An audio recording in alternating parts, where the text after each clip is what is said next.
Alright guys, let's go do some more tractor work. Oh wait, it's raining again. Well, that's why we've got inside work to do today. Today, I'm going to work on the stairwell. The walls around the stairwell, we thought, well, we could just drywall them, or we could make them cute. So we decided to do shiplap. A lot of you have probably heard of shiplap, but you may be wondering, what is shiplap? Well, it's a type of wall covering made out of solid wood, typically painted white, but really since it's wood you can stain it or do whatever you want with it. What makes it shiplap is just the way that it overlaps. So here's the end of a board, And there's a rabbet cut on this side and then catty corner right here.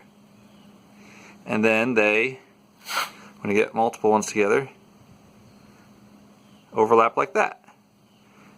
And yes, they used to make ships out of them because you can make a really tight seam that way. But the popular thing to do is to leave a little gap. Oh, let me see if I can line it up. Okay. Leave a little gap. And then you do that the whole wall. And of course those are much bigger gaps than you do, but then your wall just has kind of a cute appearance. What we'd like to do is paint them like an off-white, and then any imperfections, the edges, just take some sandpaper and distress them so you can kind of see the wood through the white paint. Anyway, should end up being really cute. So to buy shiplap, what I found locally, it'd be about $8.50 a board.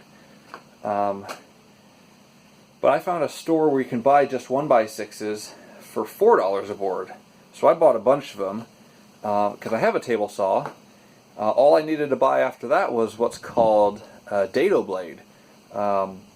A dado blade is, I don't know a lot about this, but a stacked dado blade is basically multiple blades that you put onto the table saw all at the same time, so as they spin they just cut a much wider groove called the rabbet.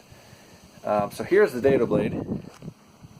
yes, I don't have a guard on the table saw wide enough for the dado, and yes, that's probably dangerous.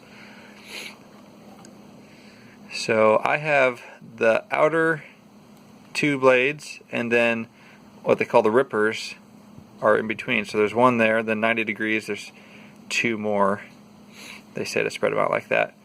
So as it spins, you got your outer blades cutting, then your inner rippers helping along the way.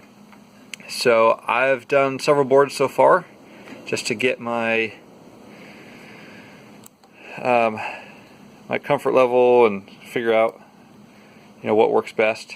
So I think I'm getting the hang of this, and I'm glad I'm doing it.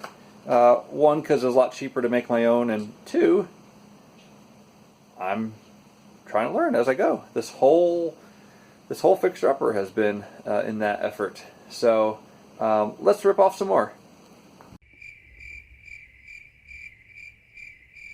For those of you laughing, I should have probably said let's run off some more. We won't be doing any ripping off, or ripping ones off.